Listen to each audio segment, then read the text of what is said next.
Hello, everyone out there. Welcome to this. We're calling it a masterclass, a webinar, a conversation.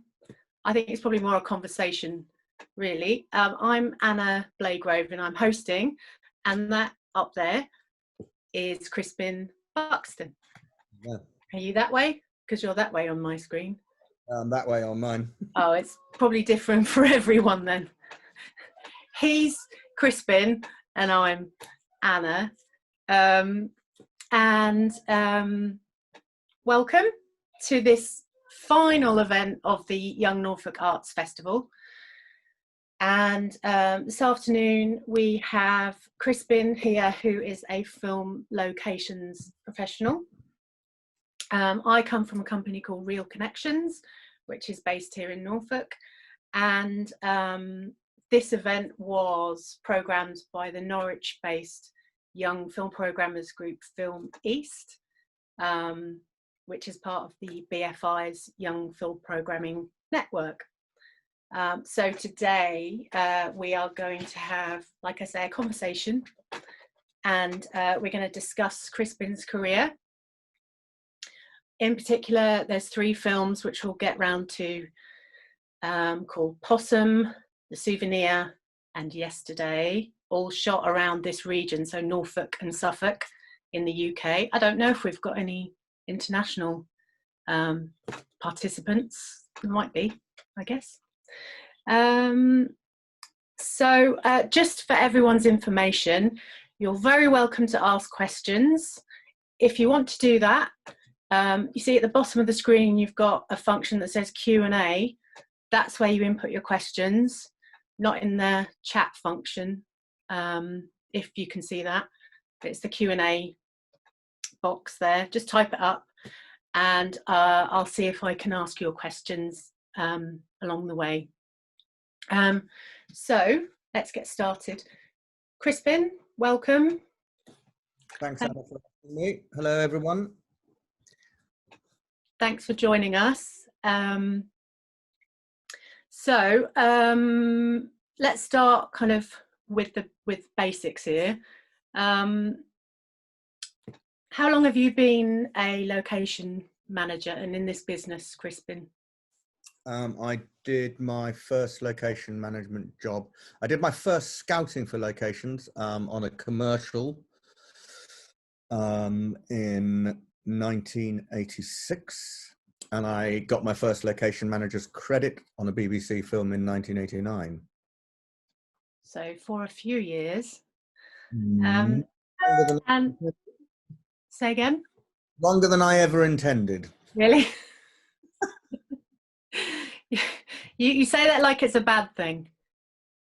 No, I say that I didn't initially enjoy the scouting experience for commercials companies in those days. There was no mobile phones. There was no digital opportunity for research. So you simply were in a car, driving around, book of yellow pages on your seat beside you, a Land Ranger map, no mobile telephones, and you were just out on your own with no feedback, with no contact with anybody, but always looming over your head, as is typically the way still, even with commercials, where the deadlines are just like yesterday. So I didn't enjoy the experience at all, I have to say, and I didn't think I would ever do it initially. Then I ended up sort of with a career in it, and I've sort of stopped and started many times in my career, but that's not particularly good career advice. That's just because I always found slightly other interesting things to go and do for a while, and then return to it. Okay, so for the benefit of those people that aren't really aware of what a location manager does, can you broadly explain the job, please? Yeah. So the starting point for a location manager, and I'll talk really what I'll talk about is I'll talk about drama. I'll talk about sort of drama and, you know, TV drama and independent film making, rather than necessarily commercials or music videos or whatever. But so really what starts with any project is a script and a director and a production designer, and they will have a vision of what the film is going to look like. So a location manager will come on board very, very early on in the project, before anybody else. So the earliest involvement is really directors and designers and location managers beginning to piece together and scout for locations that fulfill the visual and creative vision of a script, and also you know, the practical and functional elements of a script. The other person in play at that early stage is a line producer, who's the below the line producer. So above the line is writers, directors, financiers, producers, you know, the key members of the cast. That's all putting it all together. That's all raising the money. And then when the money comes to be spent, you have below the line and you have a line producer and production managers who spend the money. And the line producer and production managers, working with director, designer, location manager, are the people who put together the practical shape of it. So the other influence that a location manager will have on the scouting process will be not so much creative, but more to do with logistics, as to where a production will base itself, how far apart are different locations, one to the other.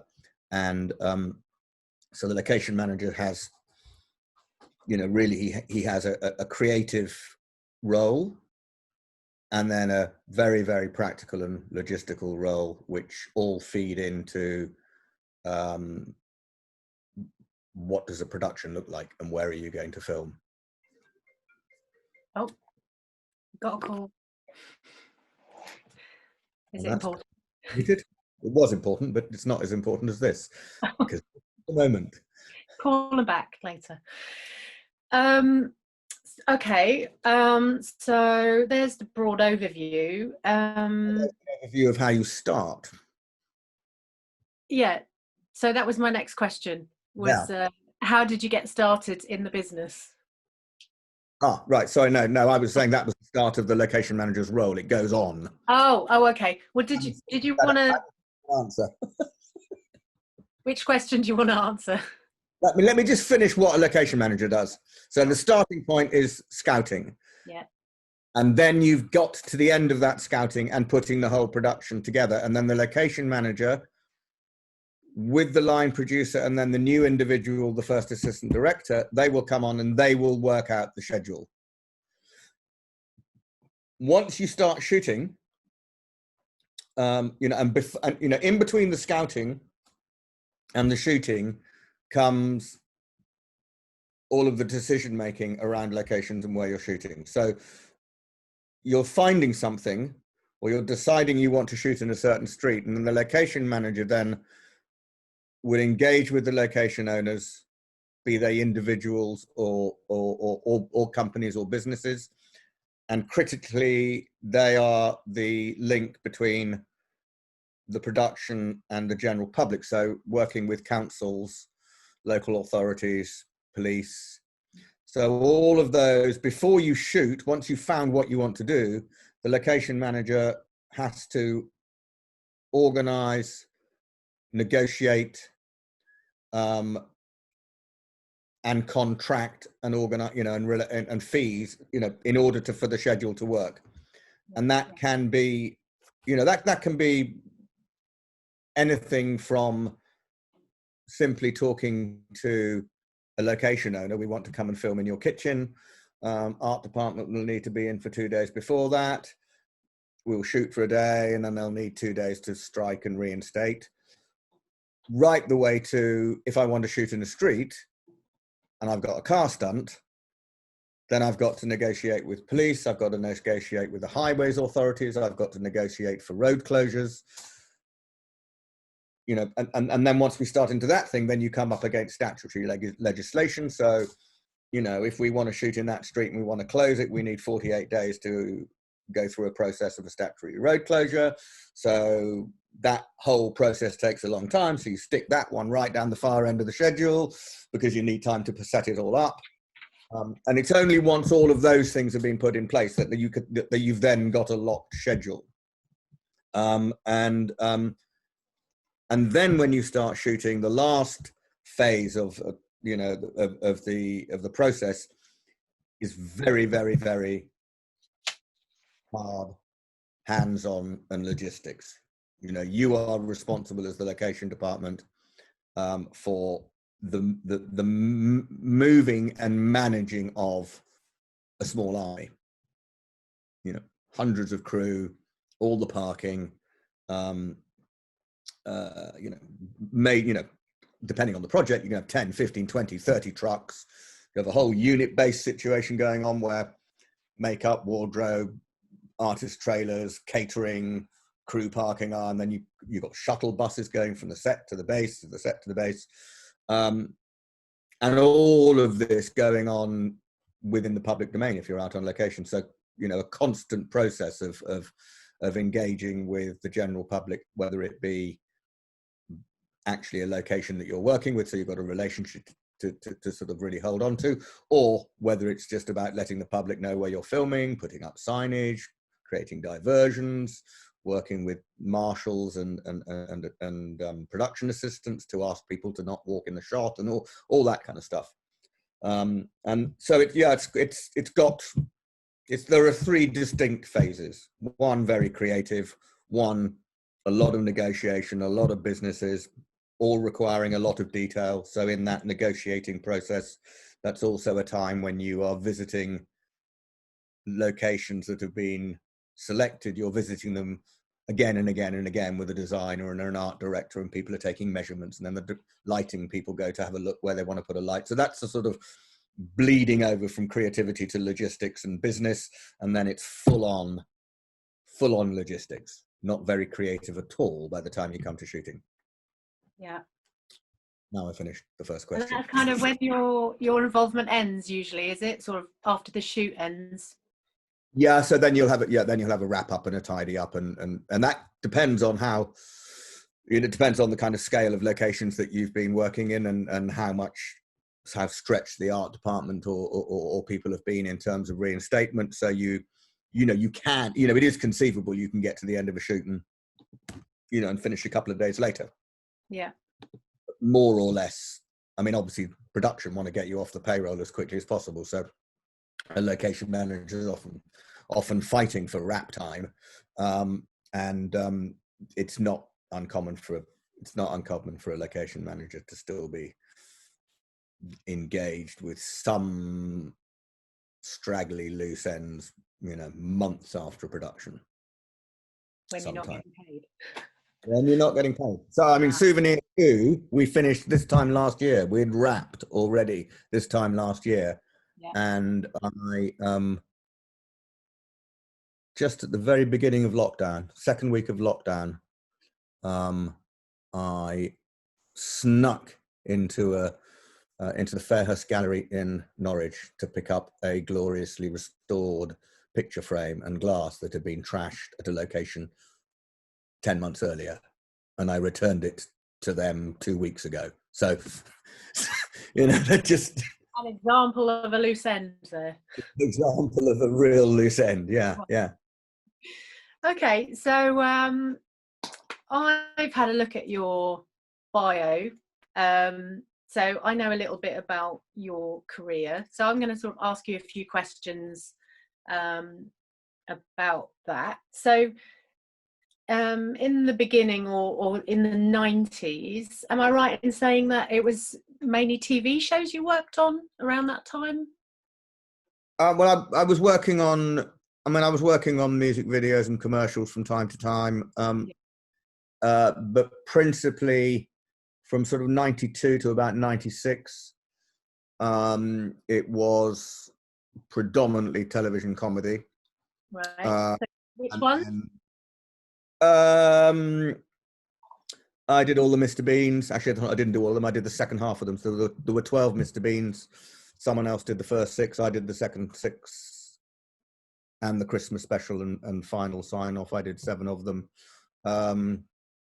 Did a whole load of work with Lenny Henry, Smell of Reeves and Mortimer, snippets, bits and pieces, fringes of the Fast Show,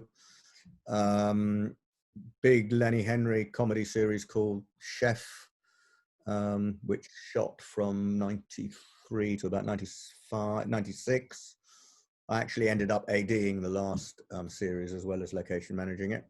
And then also interspersed with that were, I dipped in and out of working for BBC Films. So I did a handful of single films for the BBC.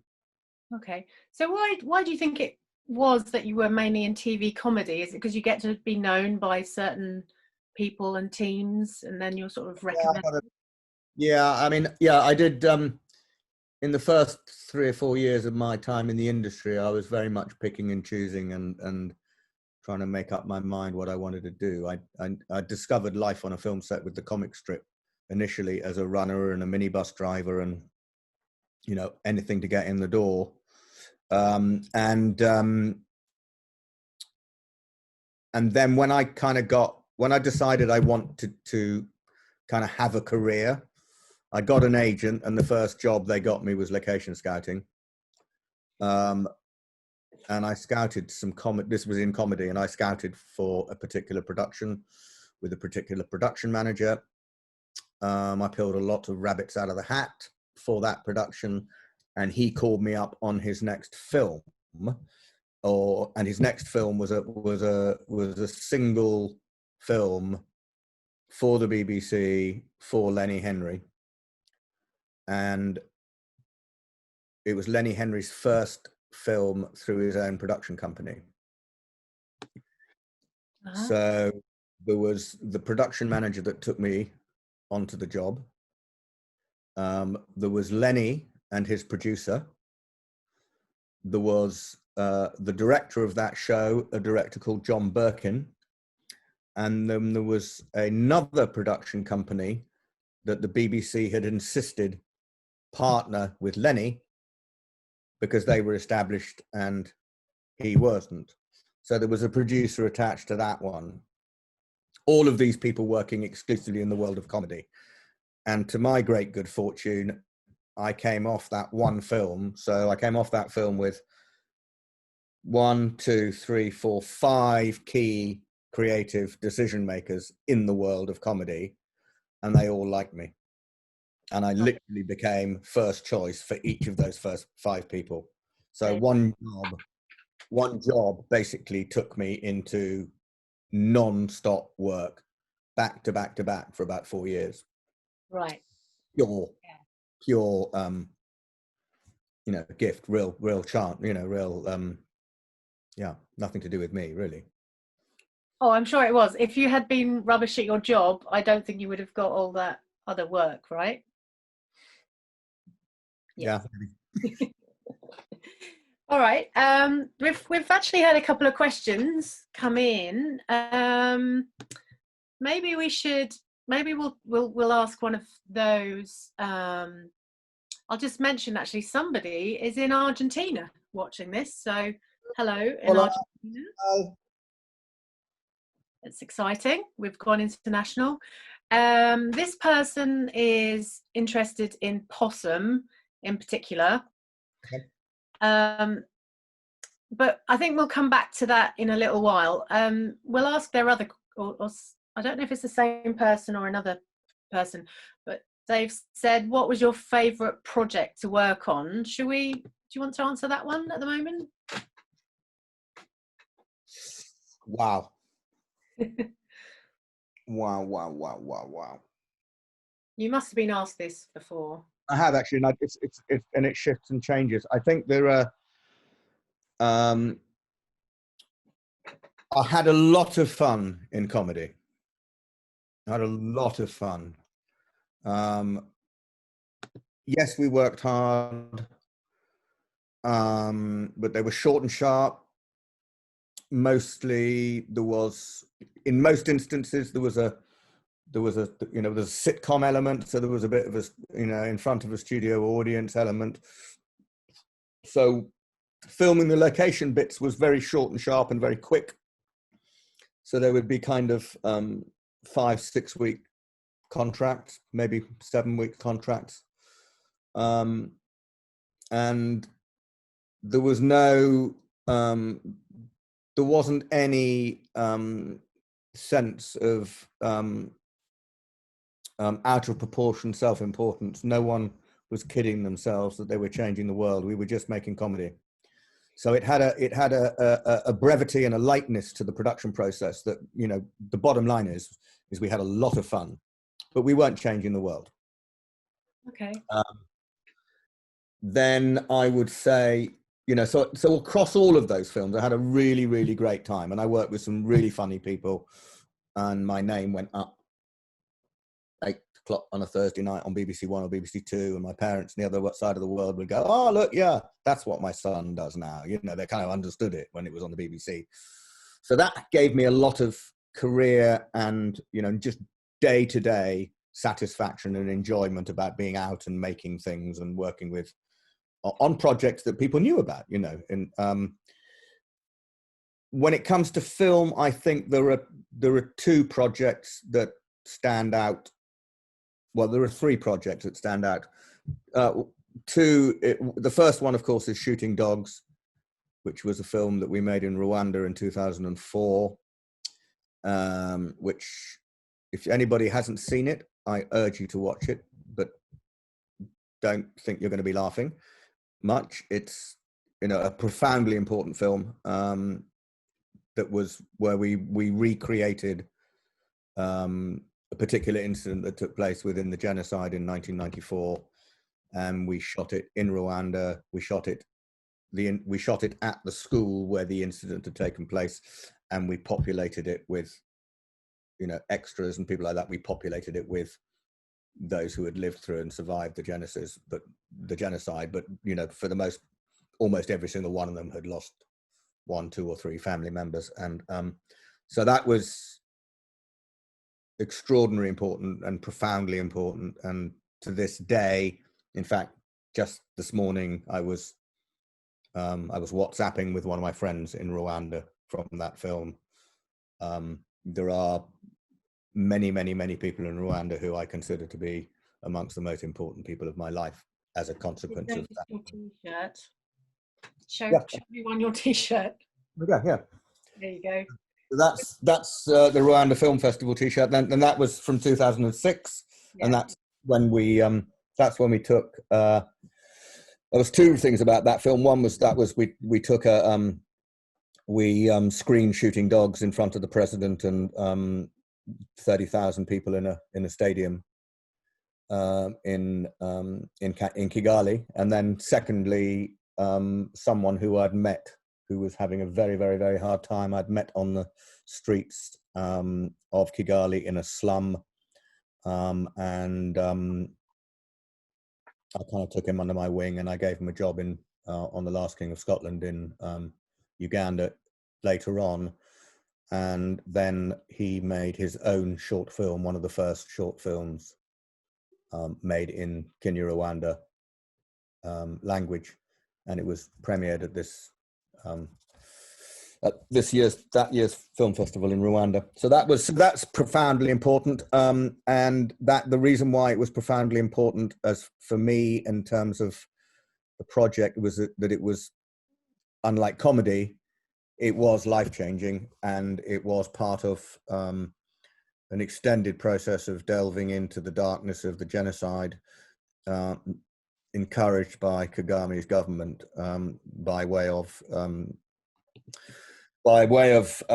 bringing the darkness into the light and allowing the nation to heal. So it was undoubtedly the film that was so much more than just a film, and showed me that the medium we work in does have an extraordinary power to to, to create meaningful change in the world.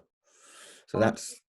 I was looking into that film earlier today, and I noticed that it's actually called something different.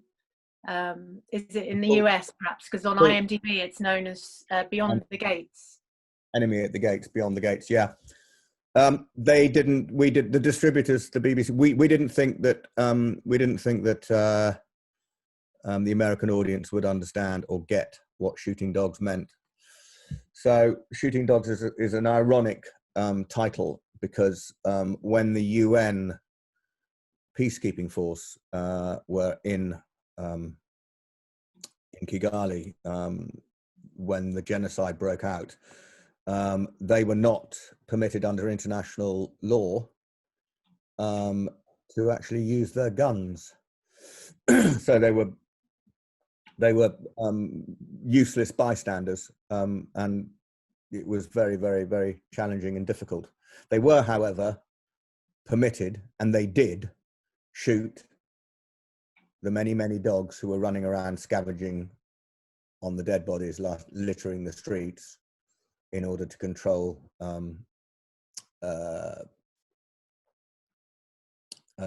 disease, really. So it's kind of, it's just ironic. They couldn't kill the murdering hordes, but they could kill the dogs. So, and we didn't think the Americans would understand that, so that's why it had a different name. And I also noticed that Sir John Hurt was one of the lead actors in that. Yeah, and he moved to Norfolk. He did. In his later life. Yeah, we became neighbours in Norfolk, having been neighbours in Rwanda. Were you acquaint? Do you know what? Funnily enough, I didn't. It was a weird one. I didn't. I mean, I know his wife, and I met her in Rwanda, and we're in touch these days. But actually, I was just telling a friend earlier on today, for some sort of backwards going forward sort of we never actually reconnected, to my regret, actually, because he lived 5 miles from here. So. Yeah. Okay, so yeah, I did notice from your bio. Oh, sorry, had you finished with your favourite projects there? Was there another one?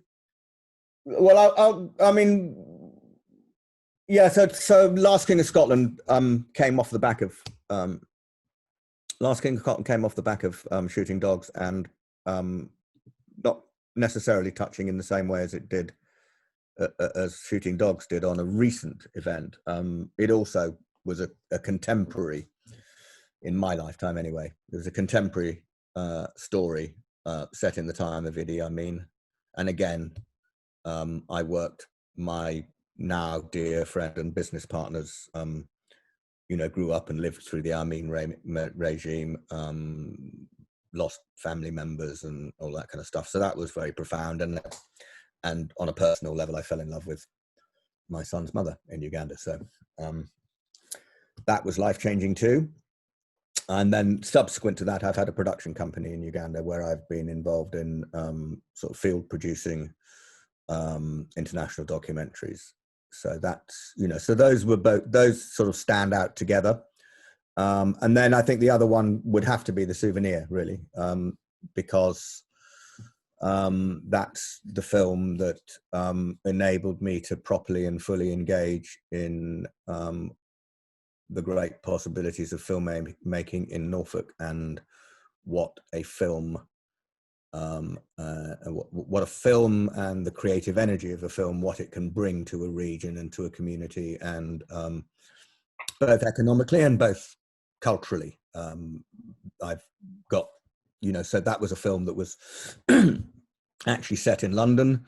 The key set was the interior of an apartment in Knightsbridge, and you can imagine that to go and shoot in an apartment in Knightsbridge on the 3rd and 4th floors of a block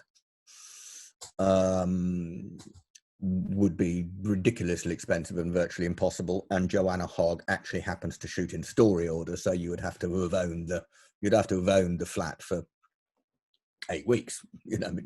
Impossible. So she wanted to build a set, and she likes to work in a bubble where everybody's sort of contained away from the distractions of daily life.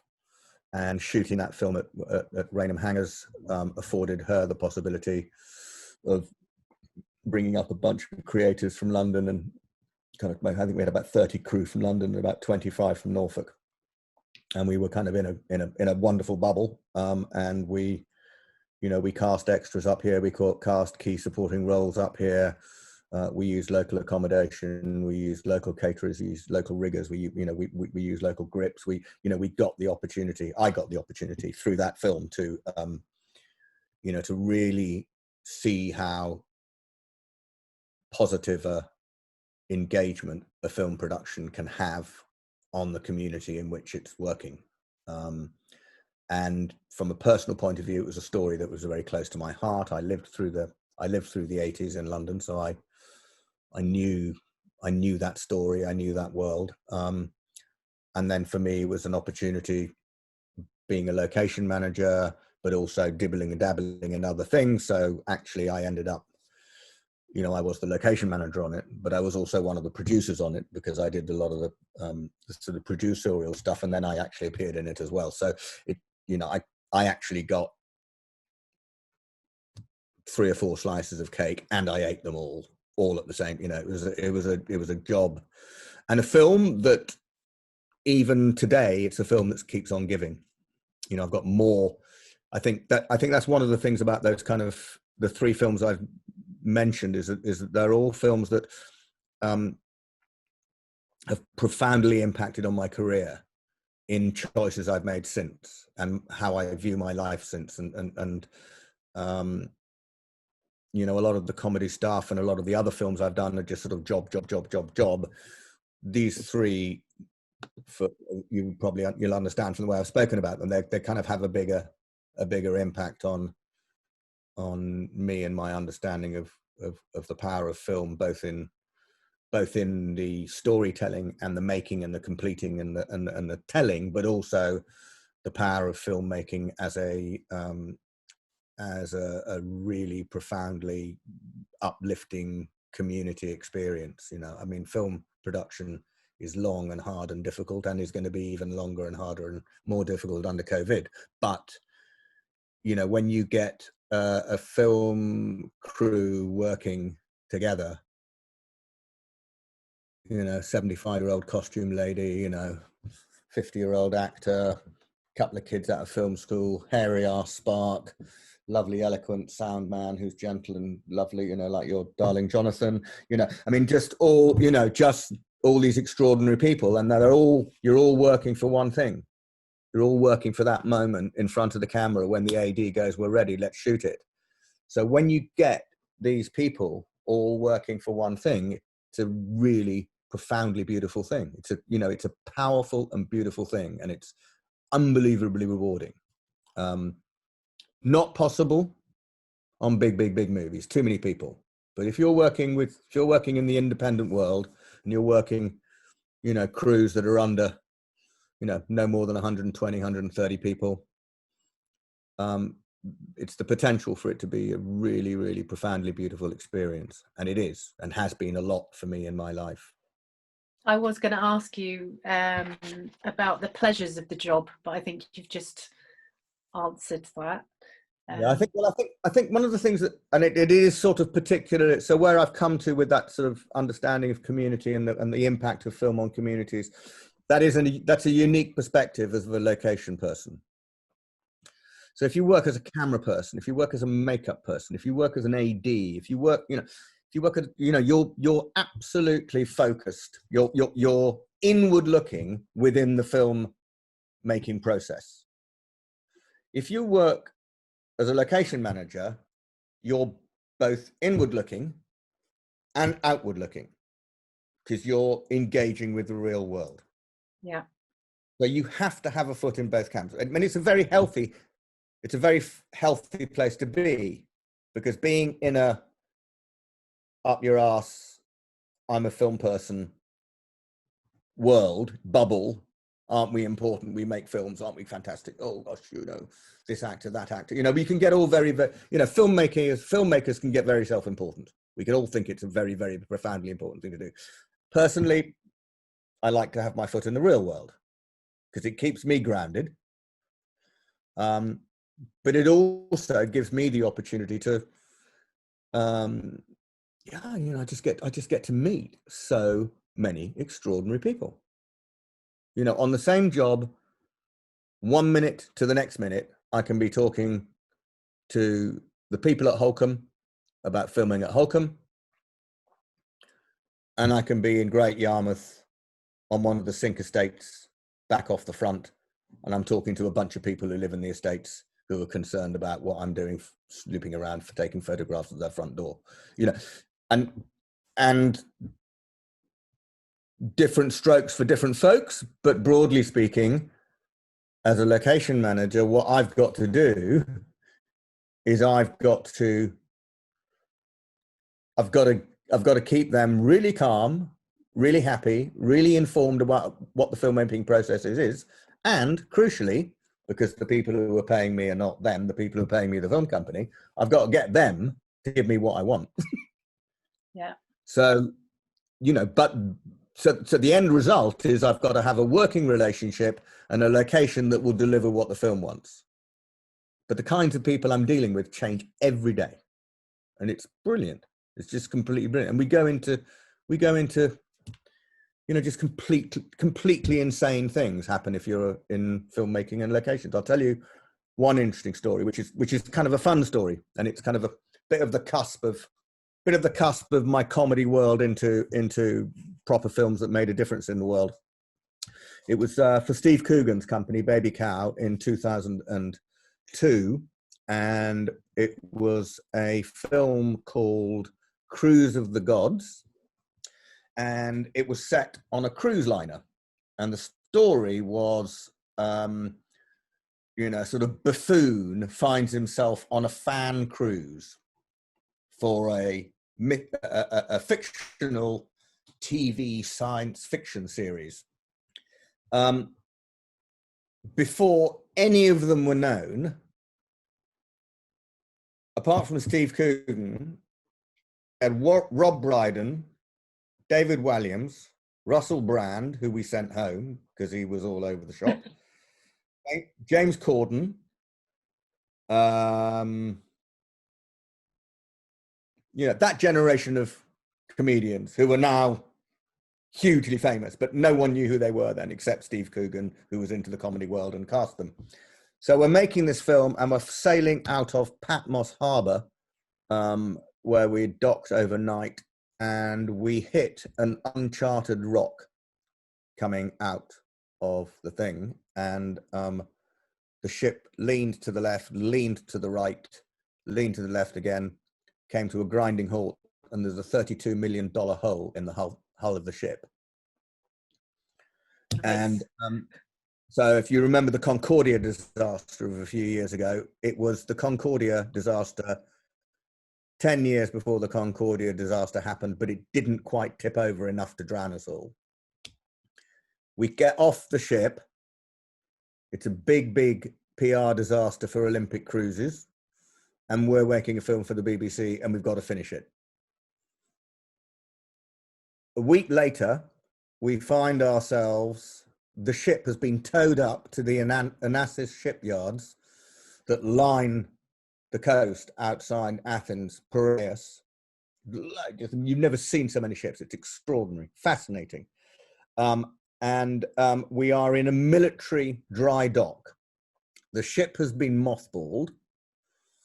There are 120 Romanian staff who have been kept on, and we have the entire ship to ourselves as a location and a hotel, and we carry on shooting for another 2 weeks.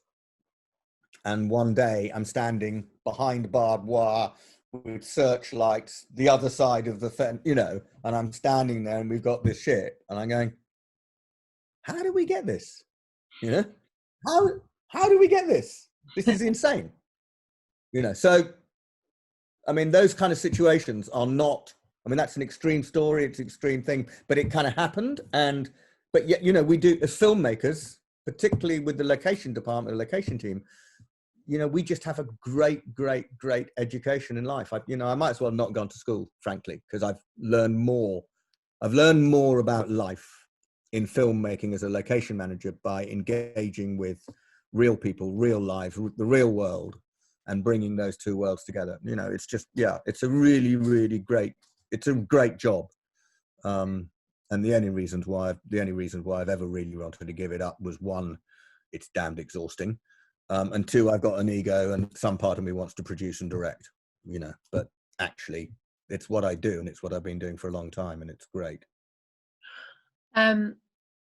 Okay, I can't believe this, but we've only got about 15 minutes left of this.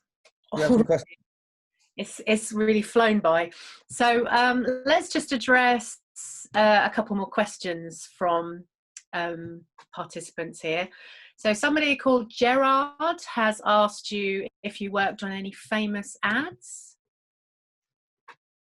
advertisements. Not really. You know, British Airways, McDonald's, IKEA. I mean, I don't know. No, not really. None. You know, none of the. I didn't work on the Gold Blends. I didn't work on the Hovis. I didn't work on the Maxwell House. I didn't work on any of the particularly iconic ones. British Airways that did those amazing, you know, the crowd scenes in the desert where they spelt out. No, I didn't do that one. We shot British Air. We shot it at Heathrow. It was just very dull. I can't even, I mean, it was a long time ago. Not really, and yeah, not really. It's to be honest, it's not really been my world. I've done a few, but it's not actually my world. In fact, the most recent kind of commercial, which fits into my overall remit and passion, which is filmmaking in Norfolk, really, we did the BBC One Christmas idents 2 years ago. I don't know if you recall them. I actually watched that. Yeah, you can find it on YouTube. Check it out. It's really cool. It's a really nice little film, and we shot the whole thing in chroma. And it's called Wonderland, right? Wonderland, yeah. BBC Wonderland, and it's wonderful. And it was 2018, I think. Yeah. 2018. That's right. Yeah. And we got chroma on primetime telly 10 times a day for 31 days when no one else had anything to do but watch telly. And you did that amazing effect where everybody freezes, but then you have your protagonists moving around the paused action. Yeah. No, that was particularly cool as well. You know, there's always, you know, it's a people business. It's completely a people business, you know, and yes, that had some commercial pressures. Yes, it had a bit of box ticking going on from the commissioning production company, but the director was a delight. The designers were a delight. You know, the people who came up here were a delight. In fact, they've come up since. You know, I took them all to dinner at the Gunton at the end of every day's filming. You know, and they've all come back to the Gunton. We all stay in touch. You know, and they were immensely graceful and lovely towards the local contribution to the community of Chroma, because me and my team, we cast all the background out of Chroma, and I put a lot of art department on the project, all my marshals and security and this, that and the other. Okay. I'm kind of moving about a bit here because I want to try and address as many questions as come in. But somebody else called Iveta is particularly interested in the Souvenir. So she's asking how you approached that project, since it was something that was so personal to her. And you have touched on this, but did all the locations that she had in mind correspond to the actual locations from the 80s? I'm not. Yeah. Well, okay, so if you could just talk about. Yeah, I mean, the thing about that was that the starting point was that, if you've seen the film, you'll notice that 80% of the film takes place in the apartment. So the sort of the studio bubble and the studio model of production was kind of key, and that was very much that's very much a sort of a directorial given. That's the way Joanna works. She works without a script. It's all improvised. There's not a single word of dialogue written down anywhere. It all just comes out on camera, and then, you know, modified and kept to on second or third takes if you have them. But essentially speaking, it's coming out of the heads and heart and experience of the actors. So that was the starting point, and then there's a production constraint that then comes into play, which is a bit of the sort of the logistical bit, which is that we're shooting at the studio. That's the base. So whatever we're shooting elsewhere, we have to be able to get to it in 20 minutes, half an hour. So that meant that the process of finding locations was was limited. We knew exactly what we were looking for. We needed Anthony's parents' house. We needed Julie's parents' house. We needed Burlington Arcade. We needed a couple of central London streets. We needed, you know, we just needed the, you know, we needed a landscape. We decided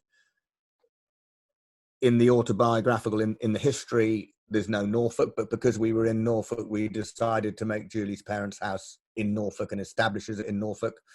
So the scenes when they go for a walk after they've had lunch on Sunday afternoon at Julie's house, you know, that was our opportunity to go big and wide and do a big landscape that established the Norfolk skies.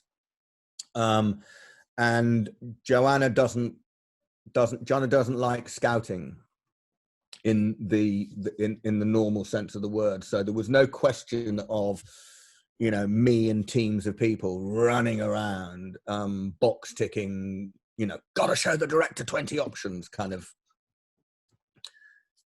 you know, the world of yesterday. Box ticking, you know, there isn't a single pub in Norfolk we haven't looked at.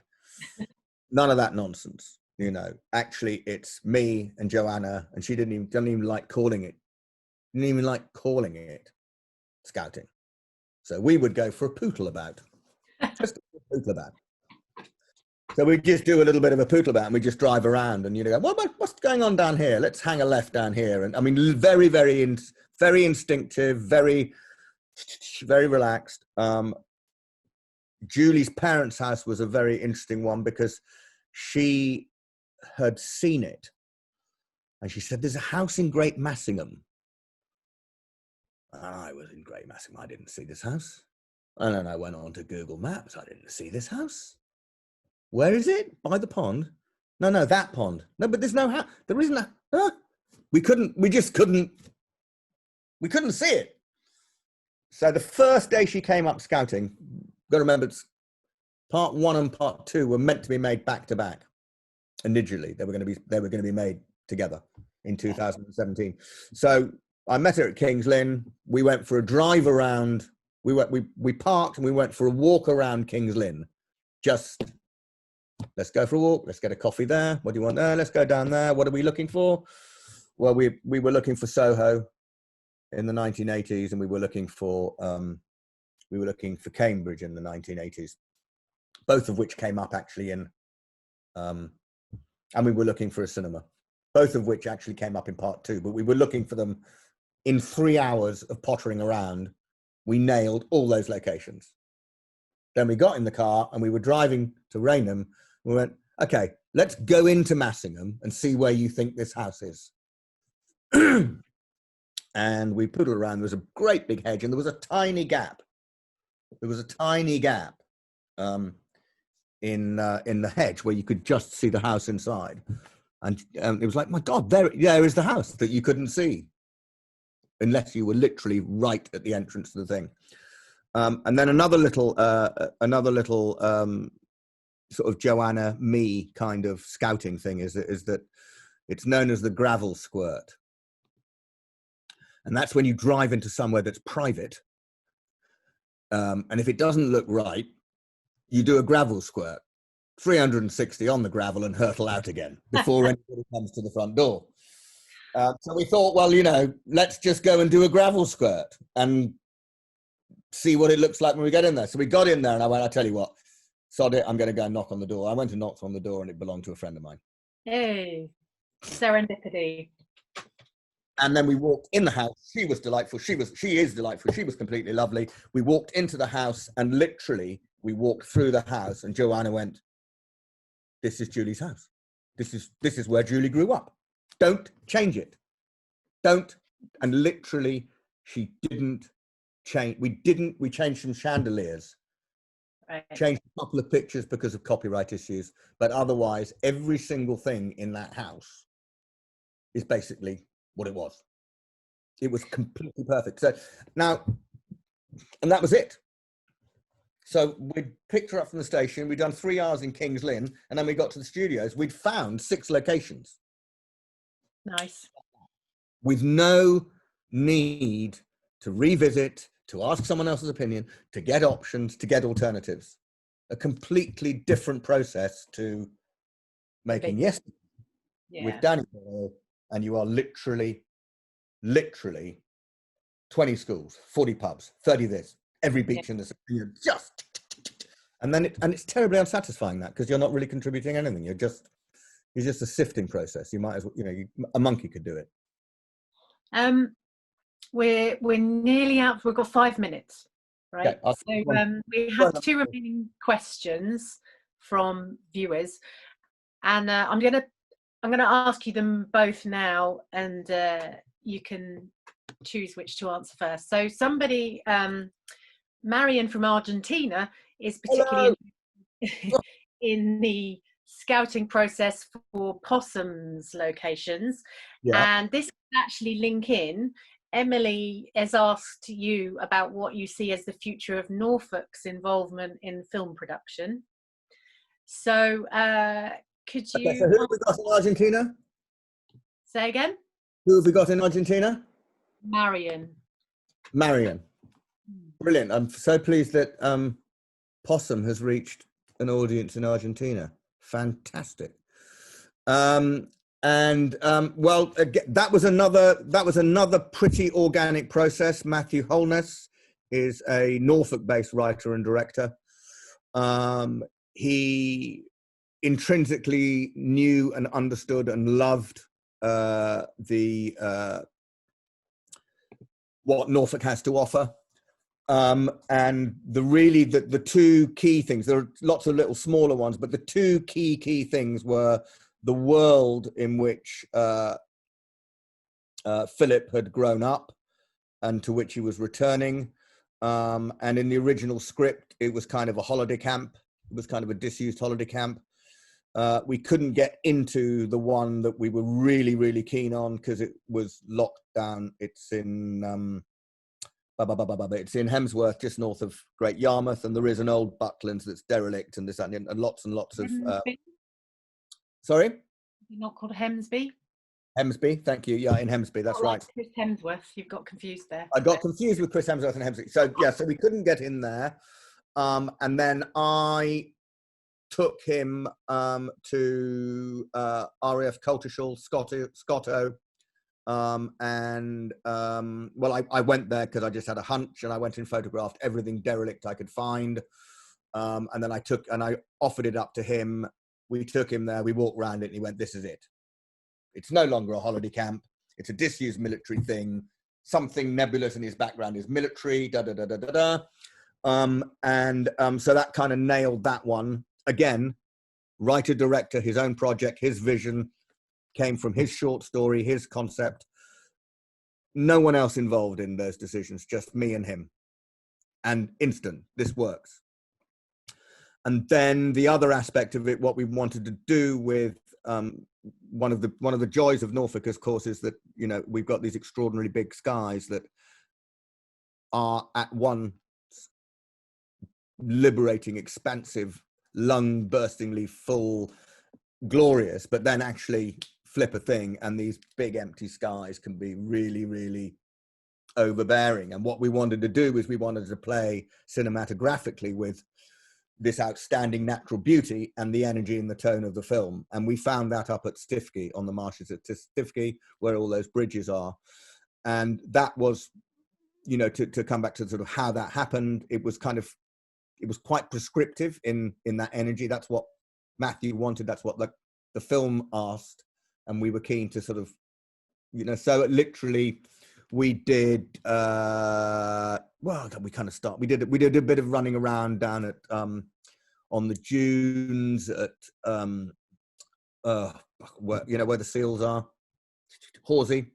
And then we went up to Morstan and we tramped around there, and then without him, I went to Stiffkey, and actually the 21st century world of iPhones, I actually was on Stiffkey marshes and I took pictures and I was WhatsApping them straight to him, and he was going, "That's it, let's meet tomorrow, we'll go there tomorrow."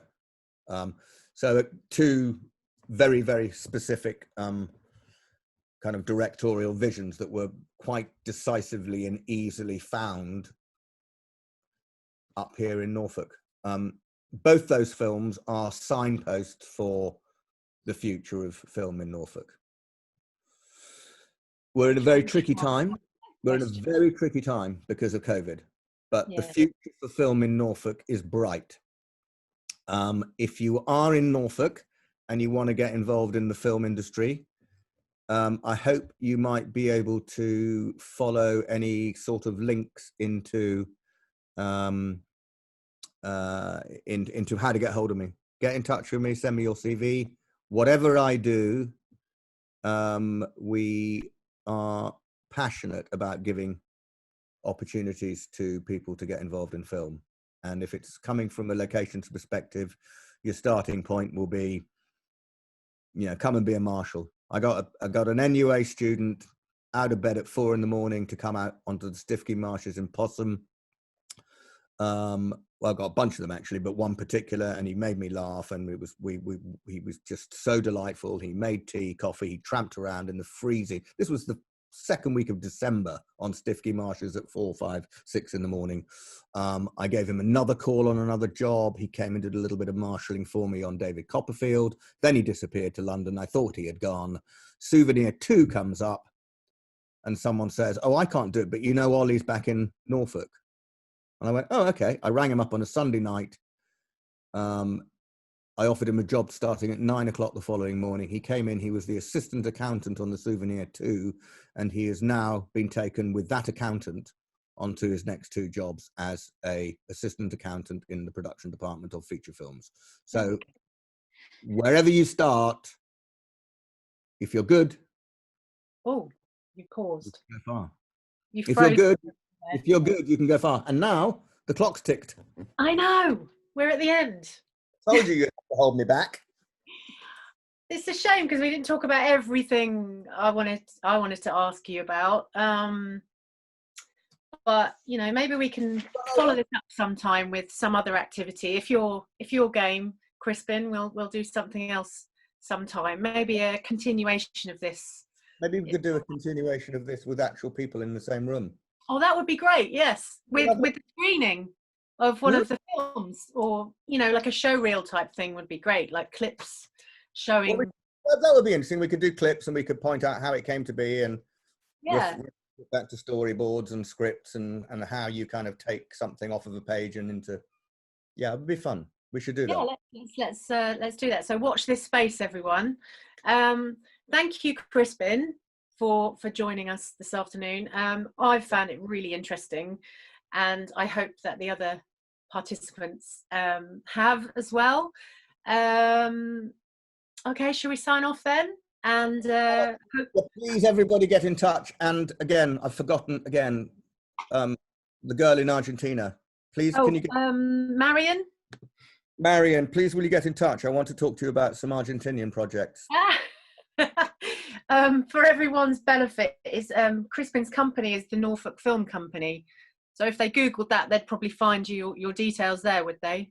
It's a very dodgy holding website. It's work in progress. They'll find similar and more detail on Rainham Hanger Studios. Okay, there you go. Rainham Hanger Studios. Look that up instead. Okay, I think that's a good place to stop. if anybody wants to email us at Real Connections, so that's info@realconnections.co.uk, we can give you further details as well. But yeah, fascinating conversation. Great to see you again, Crispin. Thanks, and thank you, hopefully our everyone. paths will cross again. Bye, everyone. Bye, everyone. Thank you. Bye.